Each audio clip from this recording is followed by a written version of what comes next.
বন্ধুরা, আমি আজকে যাচ্ছি এই যে সামনে দেখতে পাচ্ছেন এই দাদির বাড়ি দেখছি। উনি সরকারি এক বাড়িতে আশ্রয় থাকেন। সরকারি যে বাড়ি করে দিয়েছিল আমাদের প্রধানমন্ত্রী শেখ হাসিনা, উনি যে সরকারি প্রজেক্টের যে বাড়ি বানাইছিল আমাদের বসন্তপুর গ্রামে, উনি ওইখানে থাকে। উনি খারাপটা খায় না, খারাপটা নেয় না, একা একা থাকে।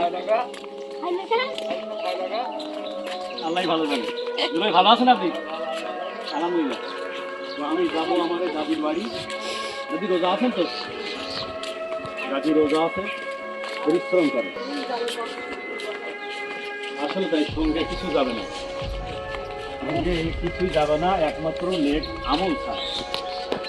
সবাই বেশি বেশি নেট আমল করতে হবে। এসব বাড়িগুলো তারা মানে এটা ভর্তি নিয়ে রেখেছে, লোক নেই। বেয়াল দোষা মানুষ বিভিন্ন বাড়ি করতে একটু মানুষেরা জায়গা নেই।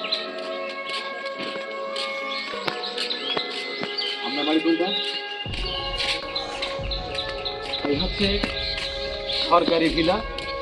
আমাদের প্রধানমন্ত্রী শেখ হাসিনা উনি দিয়েছিল এই ঘর, তো সেই ঘরই আশ্রয় আছে। দাদি আমি রান্না বাড়া কোথায় করেন?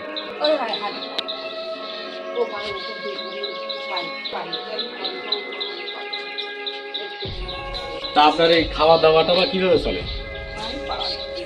পাড়া ঘোরেন, কেউ দিলি খান না দিলি খাওয়ার লাইন নেই, দুঃখ কষ্টে দিন যায়।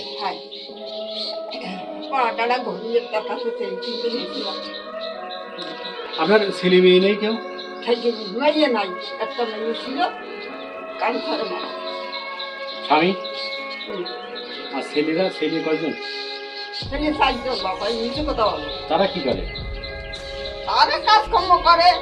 আমার একটু আশ্চর্য, এত দোকান জায়গা কেউ যদি বেঁচে থাকো ওই জায়গা নেই, ওই সমস্যা কেউ দেবে কাল্লার সুবিধা। পৃথিবীতে জান্নাত তার পিতা মাতা। যদি পৃথিবী থেকে যদি জান্নাত যদি অর্জন না করে কোনো ছেলে বা মেয়ে, তাদের কপাল মন্দ। আমি একটা কথা বলি, যাদের পিতামাতা এখনো বেঁচে আছে, আপনাদের পিতামাতাকে কেউ অবহেলা করবেন না, পিতামাতাকে শেষ পর্যন্ত দেখবেন। দাদি কিনে এসেছেন? কোথায় গেলেন? চেয়ার লাগবে না দাদি, আমি বসতে আসিনি। আমি কি বলি শোনেন, আমার বসার মতন আমি আসছি, আমি বসি দেন, আমি আসি। দেখেন এই দাদি আবার চেয়ার নিস বসার জন্য, তার মেহমানদের দেখেন কতটা আপ্যায়ন প্রিয় মানুষ। তো যাই হোক, অনেক কথা বলেছি। আমাদের তরফ থেকে আমি দিচ্ছি না, দিচ্ছে আরও অন্যান্য মানুষেরা। তো সামান্য ইফতার, আপনি ইফতার করবেন আর আল্লাহর কাছে দোয়া করবেন, যারা দেখছে বা যারা দেশে তাদের জন্য হাত আরও বড় করে, তার জন্য আরও দিতে পারে। আমার আমি নিজে কথা বলবো না, আমার থেকে আমার তুমি ওই সব ঘর বাড়ি দেখো, ও তিনটা বলছে যে আপনাদের দয়া লাগে দেবেন, বলছেন না লাগে না। তারপরে বদ দরকার নেই, সবাই ভালো থাকে। না আমি কারো বদ্ধ বললাম না, আল্লাহ সুখী রাখো।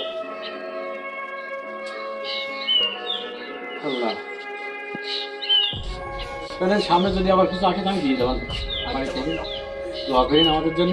আল্লাহ